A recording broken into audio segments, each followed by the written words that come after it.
Welcome to Your Anime Senpais. I'm John. And I'm Richard. And today we're going to be talking about Zombieland Saga Episode 12. The final episode, at least for this season. So, spoilers ahead.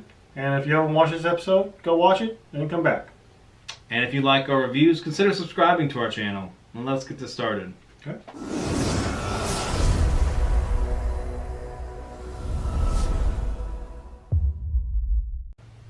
So, John, Sakura, did she get her motivation back? Is she back on board with Franchichu? Well, it doesn't really matter because Kotaro is going to force her into the group. So she's at practice now, whether she likes it or not. So, but she's dancing with them now, right? She's like right in there. She's motivated. Not initially. Like the girls still have to kind of poke and prod and encourage her and try to build up confidence in her and different things like that. And she's still just not wanting to do it. And she even gets inspiration from Tai-chan, which is so random because Tai-chan's just normally just in the background, just kind of flailing her arms anyway. So, well, I not to interrupt you, but I did find that kind of interesting though, because we do see that it was actually Sakura who, before she lost her memories, Sakura was the one that wouldn't give up on Tai-chan, and she was the one that was like, of course, first part of the series, Tai-chan, she was just like all over the place. She was just kind of like a wild animal. Sakura was the one that kind of essentially tamed her. So now Tai-chan is trying to return the favor. So I thought that was kind of nice. Yeah, well, I mean, it really was. And you could see the really good intent behind Tai-chan bringing her like news articles and different things like that. She really did try really hard to, I guess more than all the other girls in her own way, to help Sakura out. And really, when they had that photo op, Sakura meeting those two fans and them, wanting to shake her hand and had such a, uplifting comments for her, that really helped Sakura a lot. Honestly, it seemed like that was kind of the push, because it was someone else outside of this group that was, I guess trying to convince her that she was as great as she was. Like, even though they didn't know like what was going on with her specifically, just making those comments to her, like, we really enjoy your work and everything, like, was really nice. And even Saki was just kind of like, hey, thanks guys, and then she would turn to Sakura and be like, see, here's the evidence. Here's, you're clearly better than what you think you are. Yeah. So, I mean, you can do this. So she kind of goes back and she's like, all right, well, I'll give this a shot. Luckily, from all that over practicing, her muscle memory is still intact. She does a routine with them, does it great, and she's kind of ready to go. And in the middle of all this going on, we kind of see a little bit of another flashback of Kotaro's background and maybe a hint at his connection with Sakura. So we kind of see Sakura getting a CD from him and different things like that. Not a whole lot of detail, but just enough to where it's like, oh, you knew her in her past, in her high school and stuff, or middle school or whatever. Yeah, in school. And so was he a good friend? Were they boyfriend girlfriend? It's kind of odd that even though Sakura has her memories back, that was never.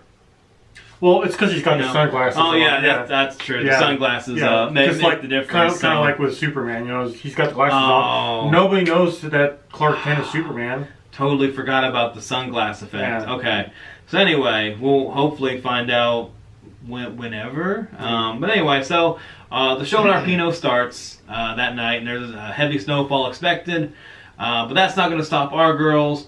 The concert, even the fans. Like, at first I thought the fans weren't even going to show up, but it kind of cuts to them, and they're outside in the cold freezing, and I'm like, man, that's great. You know, had all these fans show up. You had Saki's gang members and Lily's father. Yeah, I mean, we had a whole revival of everybody in the show. You had the cop show up. You had the two rock guys show up that have been there since the beginning. Since the first death metal episode. So yeah, I mean, it was really great to see that. But with all the snowfall, evidently this building couldn't handle a good snowfall. Right. So, everything was just falling apart. Yeah. So they start the concert. The outside kind of collapsed a little bit. Then all of a sudden the window breaks, and all of a sudden it just takes out the whole stage. And I'm just like, okay, wow. What? And of course, Kotaro's like, whoa, just let it keep going. Don't stop it. And, he starts clapping for him. And I'll admit, I was even, when I watched this episode, I was rooting for him. I wanted to start clapping him. Like, oh, come on, girls, you can do this. Because even Sakura, she's just kind of sitting there on the ground like, see, I knew this was going to happen. I knew that my bad luck was going to catch up. But, they... all the other girls start standing singing, up. Yeah, they start singing and everything. Even without the equipment working, they start getting up. And no music. They just started and and got everything kicked back into going, and turned out to be a really good concert. And they did go back to the CG style, which it looked good. Don't get me wrong; it always looks good, but it's still so clunky. There were some really visually impressive shots with all the smoke and light behind them that I was like, wow, that would look so good if it just wasn't so annoying to watch it. And I'm, in the back of my mind after I watched this, I was like, I hope in the Blu-ray release, sometimes they have a little more time, they go and they fix things, that I hope they go back and they kind of smooth this out, because it would be really awesome if they did. So, so at the end of the collapse and disaster, we find out that Sakura got her memories back from the time that she was a zombie. So with her having full intact memories, things seem to be going really good. The show goes off really well. The fans are calling for encores. And of course, manager's just like, what are you guys doing? You haven't saved Saga. Yeah. It's like, go out there, like, encore, go. Yeah, so, that's kind of how it is basically, the manager just saying all this, you haven't saved Saga in the slightest. Franchise battle has just begun. And whatever that means. Well, so, thinking about, I think I know what it is, because clearly idols in Saga are just so in danger because of collapsing buildings or lightning strikes or just getting hit by trucks. Yeah. I mean, so that's really what it is. They're trying to revive the idol, the endangered species, the pop idol of the idols. Yeah. So it's like that's the true battle here. Yeah. So. Like we mentioned at the beginning of this was the last episode, and it kind of left that little cliffhanger of the reporters finding additional photos of some other band members and saying, "Hey, what? Now What's there's going on more here? Girls that were supposedly dead that are in this group." Yeah. So overall, though, I really like the way this wrapped up. It had a nice resolution to it with Sakura getting her memories back. Just really felt like a good episode to kind of end on, really. So, overall for this episode, great. Yeah, I would agree with you on that, because I really liked how, I believe it was this episode where the girls, they were talking with Sakura, and Sakura was like, I'm just bringing bad luck or whatever, and they were just like, look, we're all zombies. We've had a lot of bad things happen to us. And we're all dead now, so there's really not much you can do. And then, even with Sakura, when she was doing what you were saying with the muscle memory and remembering how to dance everything, but then the window or the mirror cracks. Oh yeah, the mirror cracks. And then she's just like, you see that look on her face, like, oh, see, this is bad luck. And then Saki's just like punches the mirror and cracks. It's like, oh, I'll take your bad luck. So let's get this going. Let's get this show going or whatever. So. It's nice to see that they had that coming together point, and overall, like I said, I agree with this. It was a really good episode. Really felt for Tai-Chan, like we talked about before, like she's just trying her hardest to return the favor that Sakura gave to her.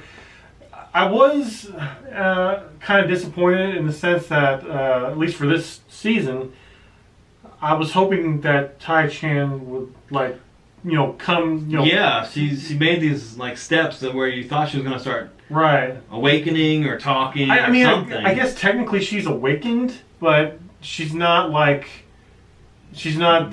functioning the way that everybody else is. And then, I'm not saying that's bad or anything. It's just I'm curious to know more about her. Like, what is her backstory? What makes her so special? Yeah, what's her backstory? How did she become a zombie? Why is she in this idol group? Because everybody in this group either wanted to be an idol or was an idol. Yeah. Or I guess she wasn't really an idol. She was more of a geisha type. Well, she was a performer, though. Or a performer, yeah, that's true. So But yeah, even in the first episode, they do introductions. They get to Tai-chan. They're just like, and there's Tai-chan, and let's move on. You're right. So and Sakura's like, what's so special about her? Right. So yeah, like what I don't know, man. I'm kind of nitpicking here, but it's like I want to know more about her. Like what's going on with her? But who knows? Maybe next season we'll find out. Yeah, hopefully there's a next season. Yeah, I hope so. So what did you think about this season overall, though? This season overall, I mean, I kind of picked up the show on a whim. I was like, that just sounds like a fun show, whatever, just to have like a little comedy episode on the side to watch. So I didn't really know what to expect going in, but I was quickly just very surprised by how good it was, and it kept me going along, kept getting better and better and better, and overall, wow, it was just great how it just came out of nowhere. Really surprised me with the quality of it all, especially having no source material. Right. So, really, like I was telling him, Richard, earlier, that I'd recommend this to people that have never even watched anime. This is a good hook anime for people that have never really experienced anime to kind of get them in there, because not too many anime can kind of do that, because some of them are so out there and weird that this one has just enough weirdness and cuteness and things like that to kind of get somebody started into anime enough, I think, to really enjoy it. Or even if you are an anime fan, I would say that this would be a good thing, a good starter for like maybe idol anime. Like if you're not really typically into idol anime, like was it Love Live and all the other different ones. This, I mean, it's an idol anime, but it's more than that too. Yeah. So it's almost like a slice of life, even a little kind bit. of, yeah, and like slice of undead, maybe. Slice of unlife. Or yeah. But yeah, I would agree with you though. So what do you think about now that you've watched it? Yeah, like so when we did our preview video, if I remember correctly, when we were going through all the different ones, we saw Zombieland Saga. There was like nothing written there. It was just the one picture and had like the 6 characters there, and it was just like, okay, what is this? And I don't know about you, but I kind of just disregarded, like, okay, well, whatever. There's no synopsis there. There's nothing for me to really catch my attention. So I just kind of was like, whatever. And then you said you were going to watch it. And I was like, okay. And then I think after the third or fourth episode that you had talked about, I was just like, okay, I think I'm going to need to watch this and see what this is all about. It was kind of that. It was kind of even the fact that some of your favorite voice actors were part of it. That kind of I didn't know this voice actor was associated with this. So it's like kind of got me interested, and so I was pleasantly surprised by this, as I'm sure many people probably were. Like, oh yeah, very pleasantly surprised, and I'd say it was pretty good series. Definitely looking forward to see season 2. I heard that it was confirmed, but I've not actually seen like official announcements saying like, hey, season 2 confirmed. So we'll see. I'm sure at the very least we'll get an OVA of some kind, maybe within the next few months or so. But overall I really enjoyed it. So what did you guys think? What did you guys think of this episode, and what did you guys think of the series overall? Was it a pleasant surprise for you? Did you know what you were getting into going into this? How did you hear about it? Was it from somebody else? Was it from us? Did we recommend it? But yeah, just let us know down in the comments below. And thanks everyone for watching.